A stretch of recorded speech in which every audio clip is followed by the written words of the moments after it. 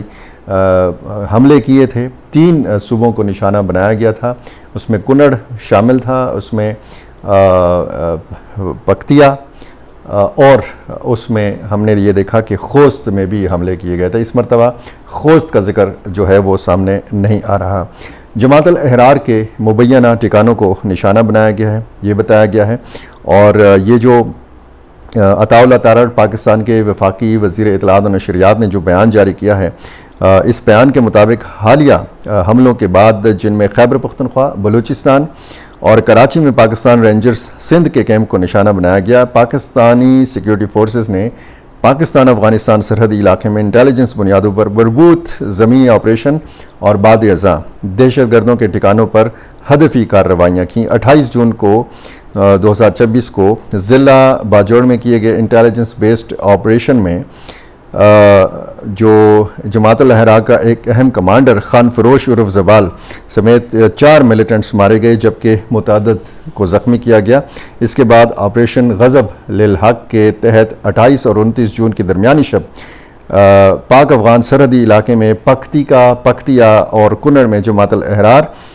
کے مبینہ ٹھکانوں پر ہدفی کارروائیاں کی گئیں۔ ان کارروائیوں میں مزید 25 ملیٹنٹس کو مارا گیا، جبکہ اسلحہ اور گولہ بارود کے بڑے ذخائر بھی تباہ کیے گئے۔ مقامی ذرائع افغانستان کے اور کچھ مقامی جو افغان صحافی ہیں انہوں نے یہ کہا ہے کہ جب پہلا حملہ ہوا، یہ بتایا گیا ہے پکتیا میں، تو اس کے بعد مطلب یہ بھی بتایا گیا ہے کہ ایک گھر نشانہ بنا ہے، یہ بھی بتایا گیا ہے وہاں سے افغان صحافی کے مطابق کہ ایک مسجد کو نشانہ بنایا گیا ہے۔ پھر جب آس پاس کے لوگ اس جگہ پہ، متاثرہ جگہ پہ جانے کی کوشش کر رہے تھے تو ایک بار پھر حملہ کیا گیا، اور ظاہر ہے کہ جانی نقصان ہوا ہے۔ اس حوالے سے کس نوعیت کا نقصان ہوا ہے، پاکستانی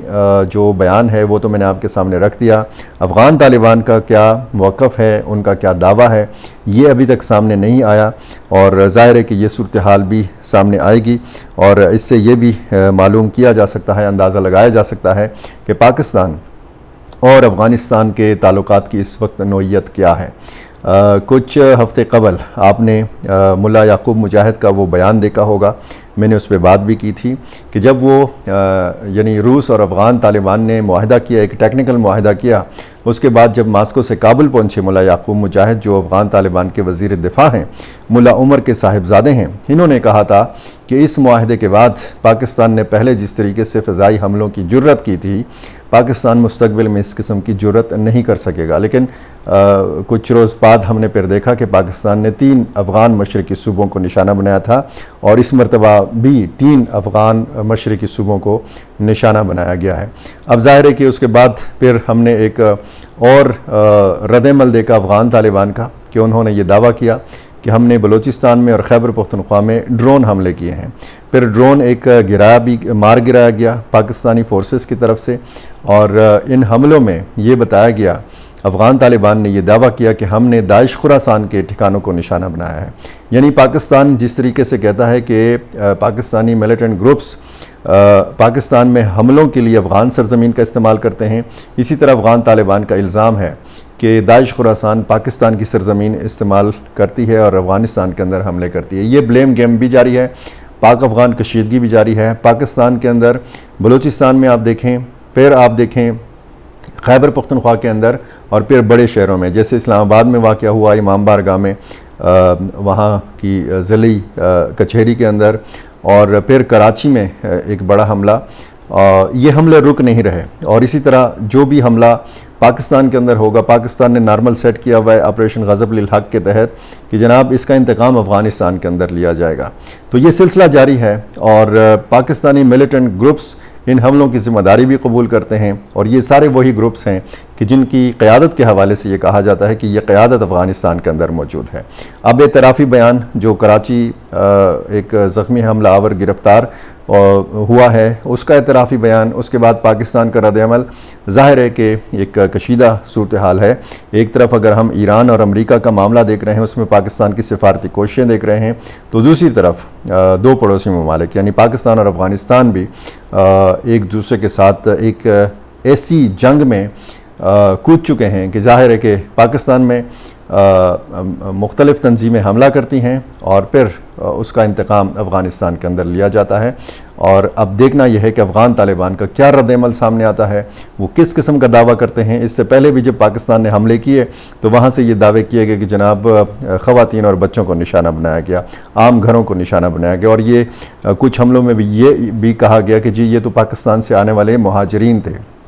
یہ تو پاکستان میں جو فوجی آپریشنز ہوئے تھے ان فوجی آپریشنز کے نتیجے میں ان لوگوں نے نقل مکانی کی یا ہجرت کی, وزیرستان سے یہ منتقل ہوئے افغانستان. تو بہت ساری باتیں ہیں, ویڈیو طویل ہو جائے گی. فی الحال رات کے اس پہر یہ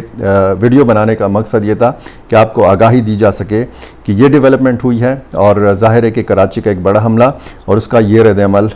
جس کا امکان ظاہر کیا جا رہا تھا یہ اب ہو چکا ہے. پاکستان نے حملہ کیا ہے, مزید بھی